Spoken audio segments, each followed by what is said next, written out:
नमस्कार किसान भाइयों बहनों, कृषि दर्शन कार्यक्रम में आप सभी का स्वागत है। आप सभी जानते हैं कि इस समय कड़ाके की ठंड पड़ रही है और इस मौसम में अपने स्वास्थ्य पर ध्यान देना बेहद ज़रूरी है। साथ ही साथ आप खेती बाड़ी पर भी विशेष ध्यान दें। इसके लिए हम आपके लिए लेकर आते हैं कृषि दर्शन कार्यक्रम, जिसके जरिए हम कृषि से जुड़ी नई नई जानकारियां आपको दिखाते हैं। तो आइए इन्हीं जानकारियों के लिए सबसे पहले देखते हैं खबरें खेती की। शहतूत के कच्चे रेशम के आयात पर लगेगा शुल्क। लहसुन के दाम 40% बढ़े। न्यूनतम निर्यात मूल्य से प्याज के दाम बढ़े। कपास की खरीद पर घटेगा सरकारी खर्च। नमस्कार, खबरें खेती की में आपका स्वागत है। मैं हूं मोनालिसा। अब खबरें विस्तार से। सरकार घरेलू उद्योग के सस्ते आयात को प्रतिकूल प्रभाव से बचाने के लिए शहतूत के पेड़ पर तैयार होने वाले कच्चे रेशम के चीन से आयात पर शुल्क लगा सकती है। भारत में शहतूत के कच्चे रेशम का आयात ज्यादातर चीन से किया जाता है।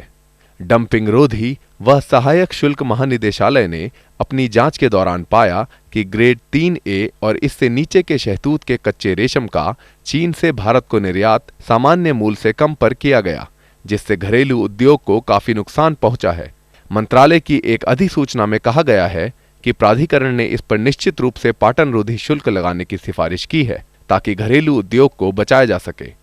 इस बात को ध्यान में रखते हुए सरकार ने शहतूत के पेड़ पर तैयार होने वाले कच्चे रेशम के चीन के आयात पर $1.85 प्रति किलो डंपिंग रोधी शुल्क लगाने का विचार किया है।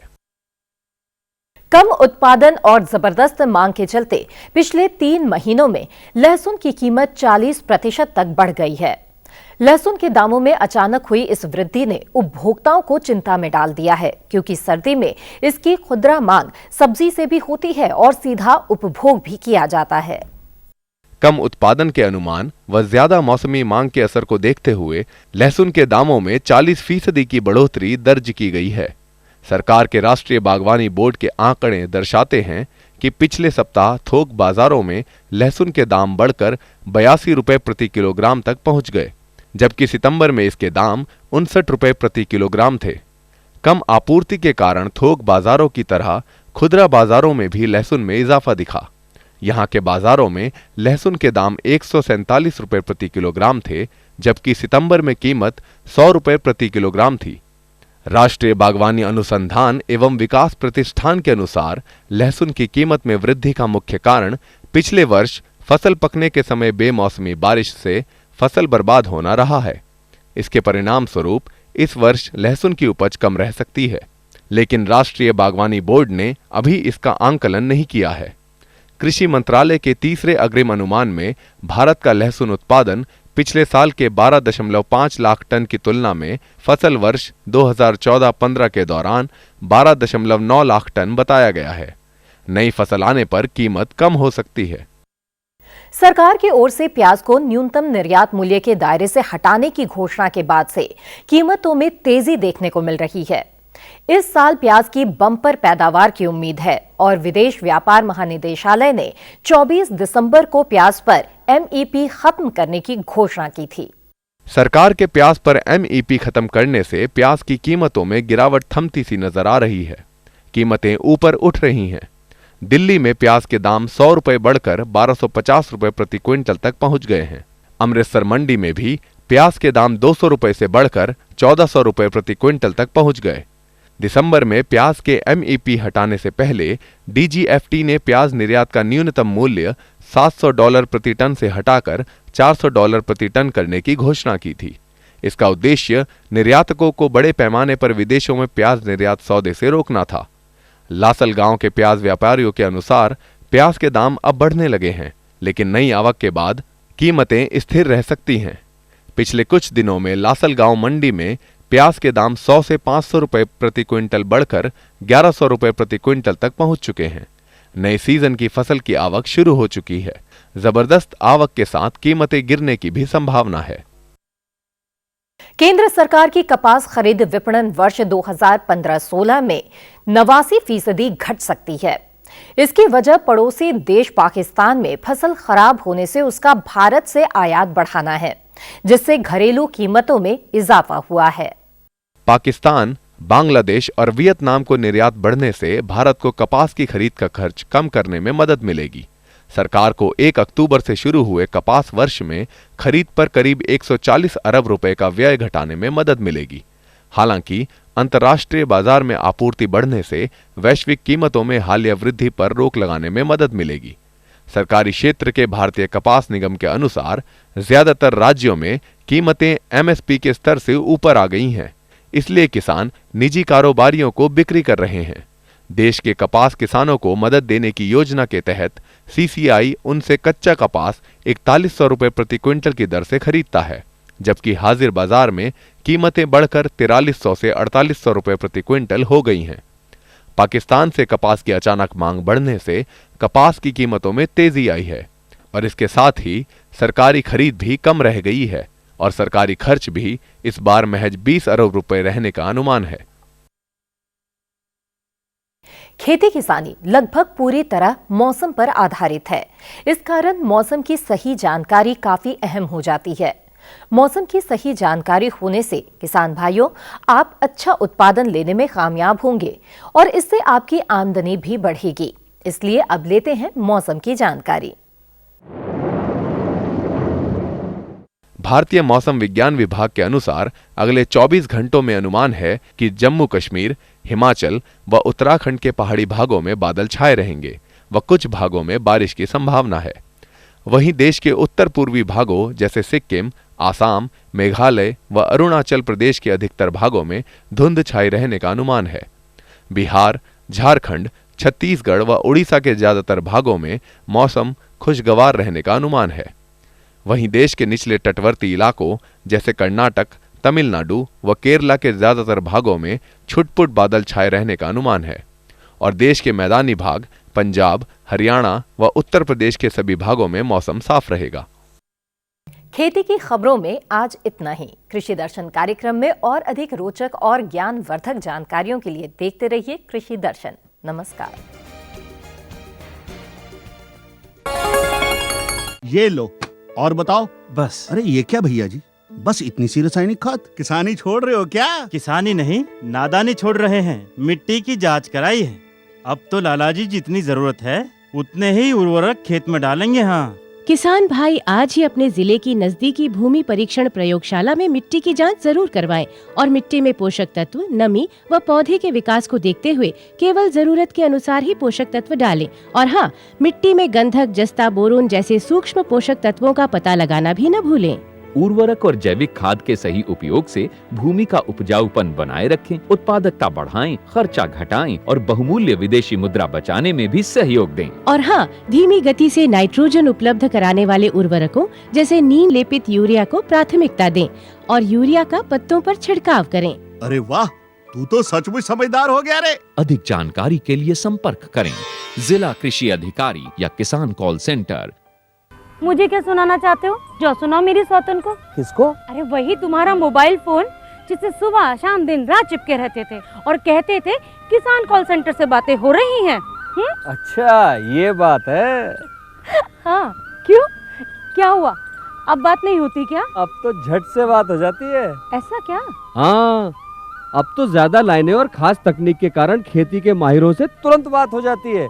और अगर कभी लाइन व्यस्त हो तो अपनी समस्या फोन पर रिकॉर्ड करा दो, वहाँ से फोन आ जाता है और समस्या की हल का मैसेज भी आ जाता है। ये देखो, आ गया। अरे वाह, इसका मतलब इंतजार की घड़ी अब खत्म। हाँ, तभी मैं सोचूं कि आजकल मुझ पर इतना प्यार क्यों आ रहा है। कृषि संबंधी समस्याओं का अपनी भाषा में तुरंत हल पाने के लिए पूरे भारत में किसी भी फोन से हेल्पलाइन नंबर पर संपर्क करें। किसानों का दोस्त किसान कॉल सेंटर। किसान भाइयों बहनों, सर्दी बढ़ गई है। जिस प्रकार ये मौसम हमारे स्वास्थ्य को प्रभावित करता है, वैसे ही इसका असर पशुओं के बछड़ों पर भी पड़ता है। जरा सी लापरवाही से वो भी रोग की चपेट में आ सकते हैं। ये वही पशु हैं जो बड़े होकर आपकी आमदनी का साधन बनेंगे, इसलिए इनकी देखभाल की जिम्मेदारी हमारी है।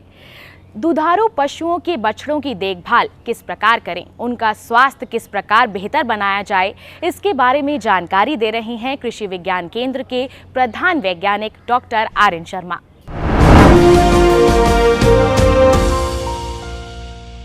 जिस तरह का आजकल सर्दी का मौसम चल रहा है, विशेषकर उत्तर भारत के अंदर रातें सर्द हो रही हैं और दिन का तापक्रम भी काफ़ी कम है, तो ऐसे में जो हमारे बड़े पशु हैं उनके साथ साथ जो हमारे छोटे नवजात बछिया बछड़े या कटिया कटरे हैं उनका ध्यान रखना बहुत ज़रूरी है, क्योंकि एक किसान के लिए जितना महत्व बड़े पशु का होता है उससे ज़्यादा कटिया कटरे का होता है।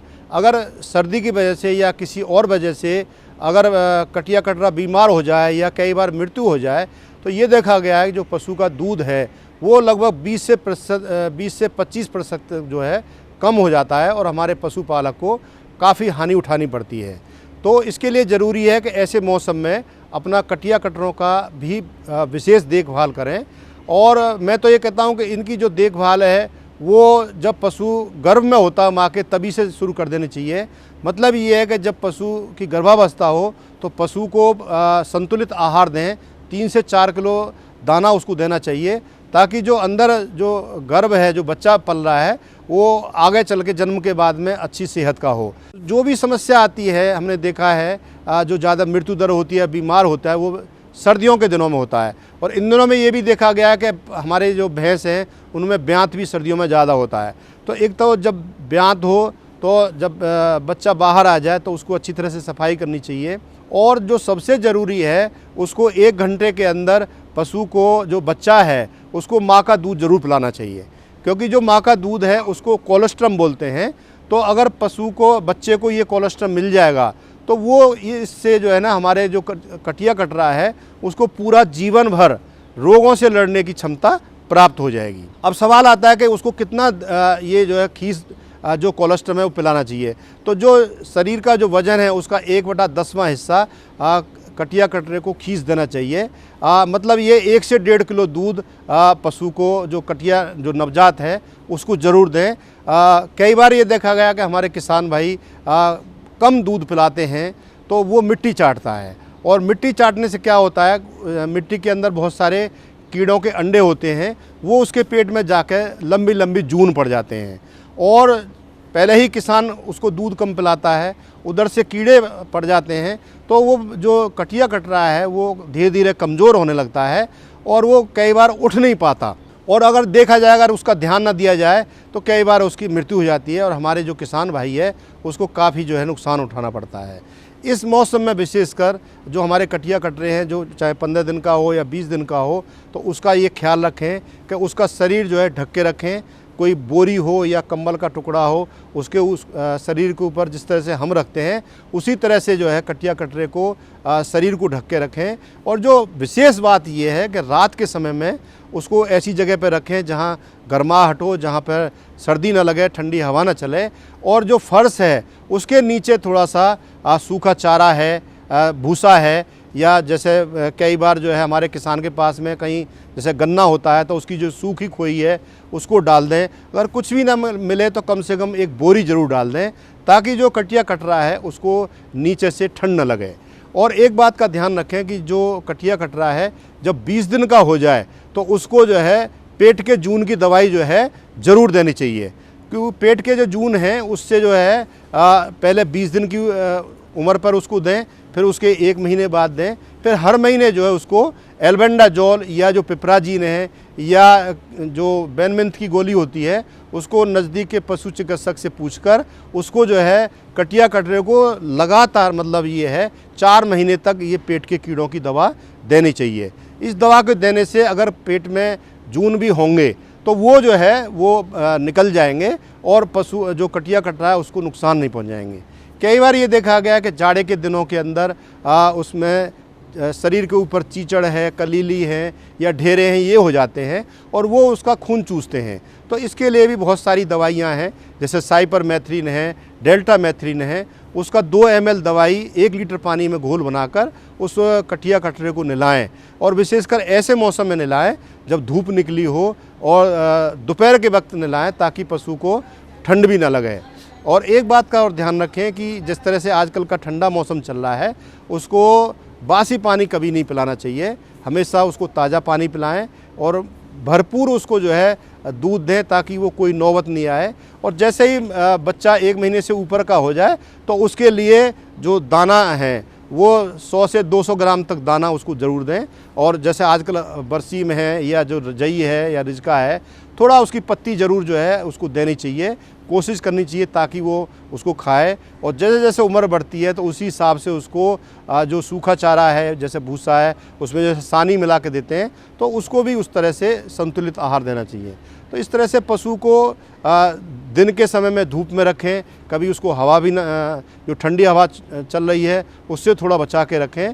तो सर्दी में उसका पूरा ख्याल रखेंगे तो निश्चित रूप से जो हमारा कटिया कट रहा है ऐसे मौसम में उसका बचाव भी हो जाएगा और आगे चल के हमारे किसान के लिए एक लाभदायक पशु भी सिद्ध हो जाएगा। देखिए, इस तरह के जो आजकल का मौसम चल रहा है ठंडी में, तो कई बार ये देखा गया हमारे कटिया कटरों को कई बार जुकाम हो जाता है, नाक बहने लगती है या कई बार निमोनिया हो जाता है और जो कटिया कट रहा है उसको बुखार भी हो जाता है। तो ऐसी जो नौबत अगर आ जाए तो तुरंत ही जो है अपने पशु को जो है नज़दीक के पशु चिकित्सक को दिखाना चाहिए, उसमें अपनी तरफ से कोई दवाई नहीं देना चाहिए।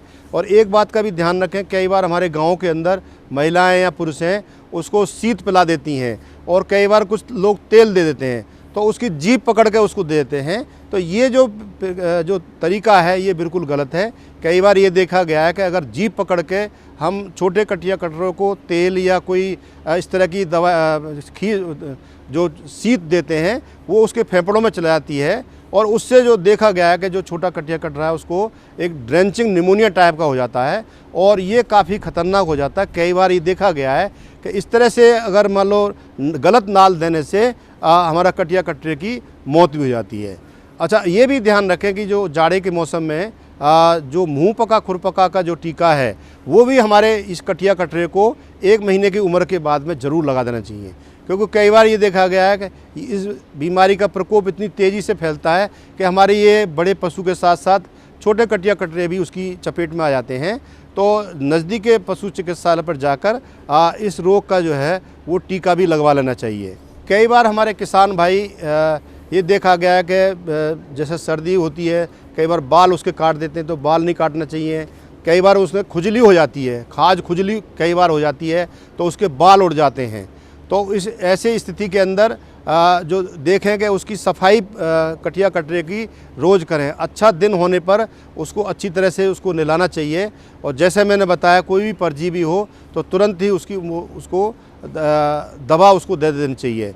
और जैसे मैंने बताया कभी दस्त हो जाते हैं उसको, जैसे पेट के जून हो गए या मान लो जब थन पे जाते हैं तो कई बार गंदे थन की वजह से उसके गंदगी चली जाती है, तो छोटे कटिया कटरों को दस्त की बीमारी बहुत ज़्यादा लगती है। तो इस तरह का अगर दस्त लग जाएंगे तो जो कटिया कट रहा है वो काफ़ी कमज़ोर हो जाता है। तो दस्त लगने पर तुरंत ही जो नज़दीक के पशु चिकित्सालय पर जाके उसको दस्त की दवाई दिलवाएं और कोशिश करें कि जितना भी ठंड से बचाव हो उसको बचाना चाहिए, ताकि किसी तरह की जैसे भी बीमारी बताई है, बुखार हो जाना है, सर्दी लग जाना है या जुकाम है, निमोनिया, इनसे बच सकता है। देखिए, जो हमारे किसान भाई जो पशुपालन करते हैं वो संकर नस्ल की गाय रखते हैं, तो जो बछिया है, विशेषकर बछिया जो अगर पैदा होती है तो प्रचलन ये है कि जो उसके सींग हैं उसकी डीहॉर्निंग करवा देनी चाहिए। डीहॉर्निंग का मतलब ये है कि जो उसके सींग निकलते हैं उसको हम लोग गर्म लोहे की छड़ से उसको जला देते हैं। तो ये लगभग देखें कि लगभग 20 से 25 दिन की उम्र पर जब वो सींग निकलना शुरू हो जाएं तो तुरंत ही नज़दीक के पशु चिकित्सालय पर जा कर के उसका पूरा डीहॉर्निंग करना चाहिए। और उसके बाद में उसमें कुछ घाव बन जाते हैं तो उसके में भी फिर उसकी देखभाल भी ज़रूरी है कि कोई जो एंटीसेप्टिक क्रीम है, एंटीबायोटिक क्रीम है, वो जहाँ घाव हो गया उस पर लगाते रहें। कई बार हमारा किसान भाई ध्यान नहीं देता तो उस पर मक्खी बैठ जाती हैं और उसमें जो अंडे देती हैं तो कीड़े पड़ जाते हैं कई बार। तो किसान भाई जब भी डीहॉर्निंग करवाएं तो उसके बाद में भी उसका पूरा ध्यान रखें ताकि वो अच्छी तरह से उस पर खुरंट आ जाए और वो सींग जो है उसका आगे फिर नहीं होगा। सींग जो दगवाने का जो विशेष रूप से फ़ायदा है कि आगे चलकर जो हमारा जो पशु बनेगा, जो गाय बनेगी, उसके जब सींग नहीं होंगे तो एक तो उसका स्वभाव जो है नरम हो जाता है। दूसरा, जो सींग से संबंधित बीमारियां हैं जैसे कई बार आपस में लड़के सींग तोड़वा लेते हैं, कई बार खून निकलता है या कई बार हॉर्न कैंसर होने का भी डर रहता है। तो जब सींग ही नहीं होंगे तो इन बीमारियों का होने का सवाल ही नहीं होता। तो ये एक अच्छी प्रक्रिया है और हमारे पशुपालक भाई को चाहिए कि वो समय पर जांच करा के और उसके अपने बछिया की जो है डीहॉर्निंग जरूर करवा लें। नई तकनीक सभी को अच्छी लगती है। मैंने भी अपने खेत की तैयारी, बुआई, जुताई, गहाई वगैरह के लिए छोटी मशीनें अपनी जरूरत के हिसाब से खरीदी। मैंने अपने खेतों में मशीन का प्रयोग किया तो काम जल्दी और आसान हो गया। खेती में मशीनों के इस्तेमाल के बाद मुझे मिली भरपूर पैदावार और ज्यादा मुनाफा। छोटी मशीनें तो हमारी अपनी अपनी हैं, लेकिन बड़ी मशीनें हमने समूह बनाकर खरीदी। किसान भाइयों और बहनों, आप भी उन्नत मशीनों और उपकरणों की खरीद पर वित्तीय सहायता का लाभ उठाएं, अपनी आमदनी बढ़ाएं और खुशहाली पाएं।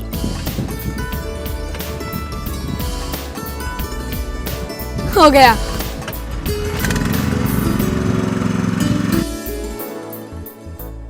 मैंने सोच लिया है, मैं तुझे कृषि का इंजीनियर ही बनाऊंगा। नई मशीनें, नए उपकरण आए आपके द्वार, ले लो इनसे अब खूब खुशी और पैदावार। किसानों के हित में बड़ा कदम, प्रधानमंत्री कृषि सिंचाई योजना। हर खेत को पानी, प्रति बूंद अधिक उपज। सिंचाई के सही तरीकों और जल संरक्षण की नई तकनीकों के साथ बढ़ेगा जमीन का जल स्तर। जिला स्तर पर होंगी सिंचाई योजनाएं, असिंचित क्षेत्रों तक पानी पहुंचाकर बढ़ेगा उत्पादन। भारत सरकार की विशाल योजना, प्रधानमंत्री कृषि सिंचाई योजना।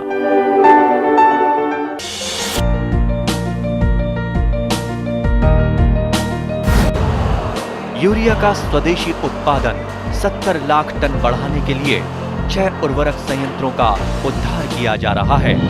FCIL के गोरखपुर, सिंदरी, तलचर और रामागुंडम संयंत्र, HFCL की बरौनी इकाई और PVFCL की नामरू फोर्थ। सोने पर सुहागा ये है कि देश में अब बनेगा सिर्फ नीम लेपित यूरिया, क्योंकि इससे होगा किसानों का फायदा ही फायदा। अनाज का उत्पादन 10% तक बढ़ेगा। बढ़ेगी 10 से 15% नाइट्रोजन क्षमता।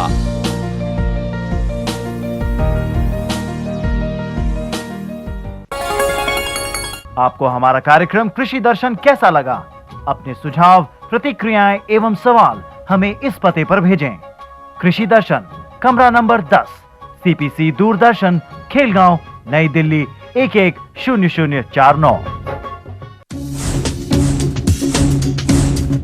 जुड़िए हमारे साथ ट्विटर पर twitter.com/कृषिदर्शन-dd, फेसबुक पर facebook.com/कृषिदर्शन-dd और देखिए कृषि दर्शन अब YouTube पर भी youtube.com/user/कृषिदर्शन-dd। भेजें हमें मेल कृषिदर्शन-dd@gmail.com पर।